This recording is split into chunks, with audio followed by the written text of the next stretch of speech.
All right, so I want to talk about live streaming equipment, especially in a church environment. That is a kind of very specialized place and space. A lot of churches who are getting into live streaming now or have been doing it for a while, maybe looking for an upgrade. But there's some unique things and unique challenges that churches have. And of course, one of them is that most churches run on volunteers. So ease of use is usually the most important thing. So I want to tell you why you probably want to consider adding one of these guys.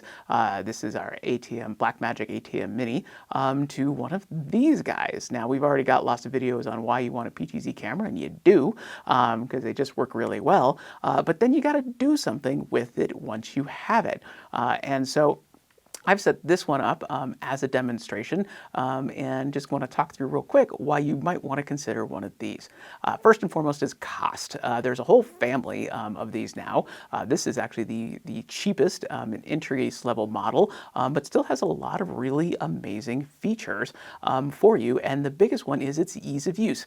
So I have set this up basically out of the box. There is software you can install on a computer to configure it. I haven't done any of that. I've just set it up as it comes, and it works really well. What I've done is I've plugged in a feed from my presentation computer. So, any of the computer I'm using to run ProPresenter, Media Shout, Proclaim, whatever it is, or even PowerPoint.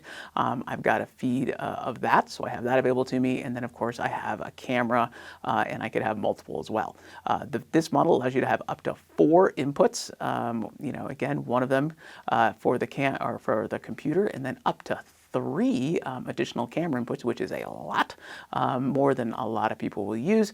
And once you get ready to start using it, it is literally as simple as pushing the button of the one you want it to be showing at the time. You could literally set somebody down in this thing, let them play with it for like 5 minutes, and they'll be able to figure it out, and even the most basic level. And that will get you pretty much what you need right there. But then when you're ready to grow or get more fancy, you can get that as well. The biggest feature I love about this is how easy it makes picture-in-picture.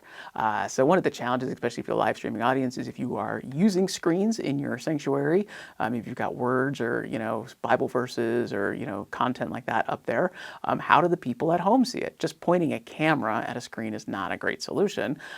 So we have a copy of that feed coming in here, and then I've got this picture-in-picture setup, just like you'd see on kind of the evening news. You can decide which of the 4 corners you want it to show up in, which is nice. And then it is simple as easy as turning it on and turning it off. And there you go. So now we've done all of that, and now we've got picture-in-picture going. Again, super easy to use.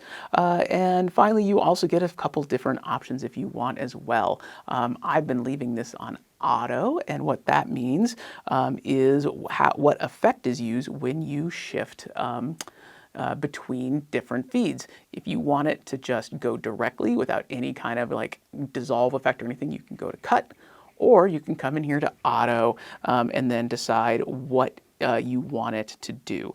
So I'm using mix and how long I want it to take right there. Again, super easy. You can ignore that function if you want, or you can use it if you like.